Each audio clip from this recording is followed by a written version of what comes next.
Dahil sa banta ng amo, namatay ang isang OFW sa Kuwait. Pero bago tayo magpatuloy, huwag kalimutan i-like, share, subscribe at pahit na rin ang kampana for more videos. Salamat!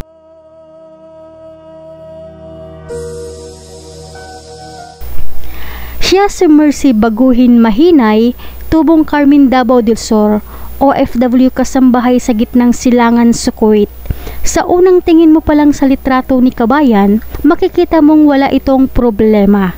Lalo pat masaya itong binati ang sarili na umabot na siya ng 9 na buwan sa kanyang amo noong nakaraang buwan ng September.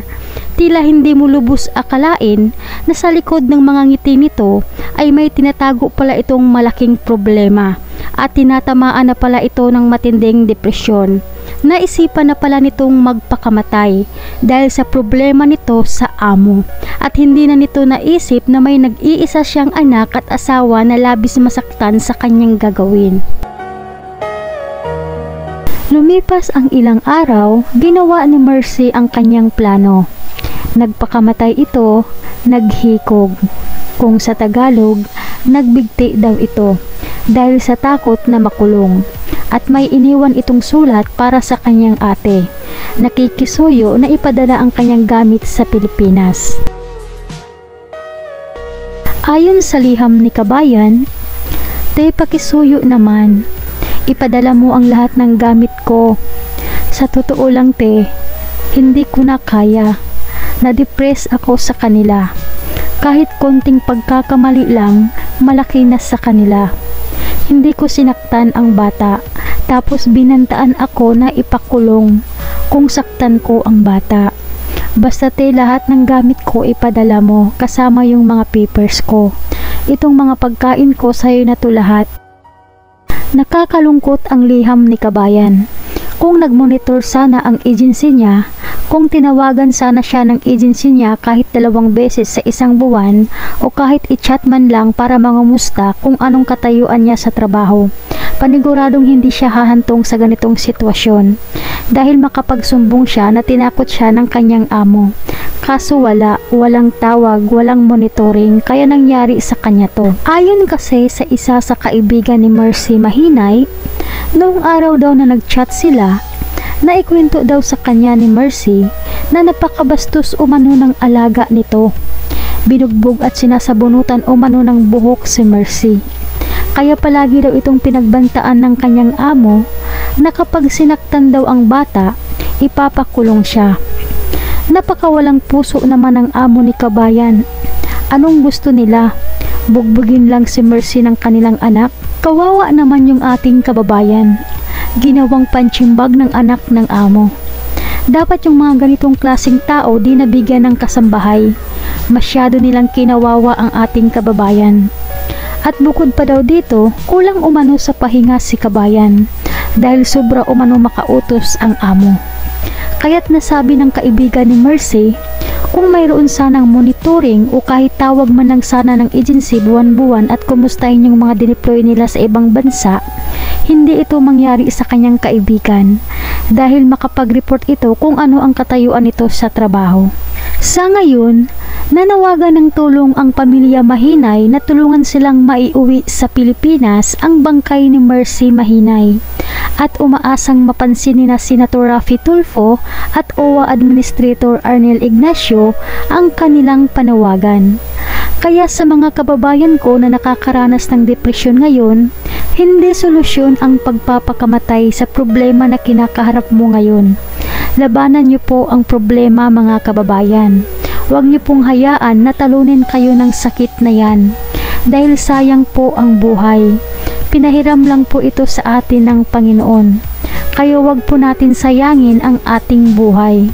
Yung iba nga, kahit nakaratay na sa ospital ng ilang buwan, umabot na nga ng taon, gusto pang mabuhay. Kahit nagkautang-utang na yung pamilya. Dahil sa kagustuhang makasama at masilayan ang pamilya. Tapos kayo magpakamatay? Huwag nyo gawin yan, mga kababayan. Hindi lang naman ikaw may problema. Lahat naman tayo sinubok ng Panginoon.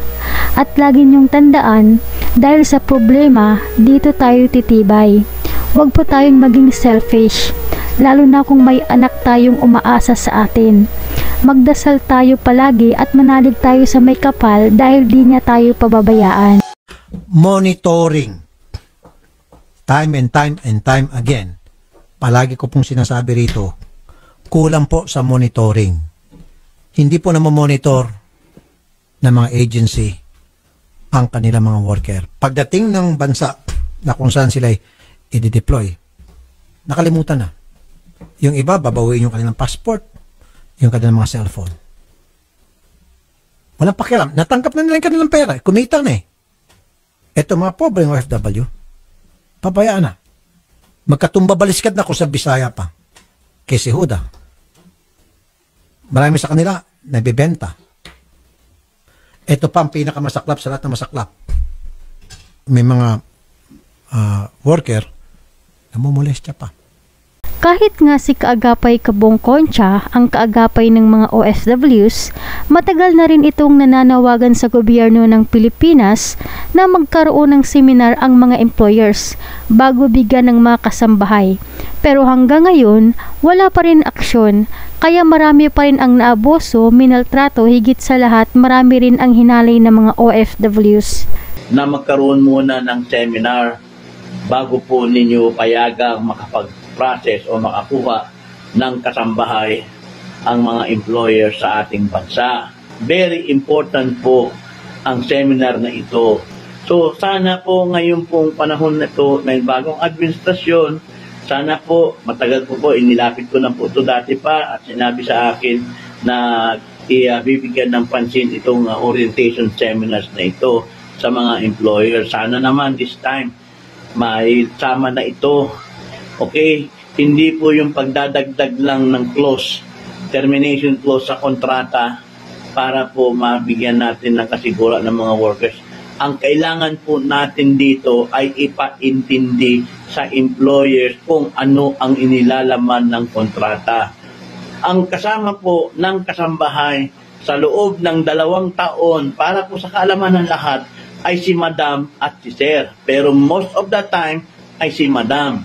Pinakamaraming mga problemang nangyayari sa mga kasambahay ay nagsisimula po kay Madam. Okay? So yun po yung pinakasensitibong pangyayari, si Madam palagi.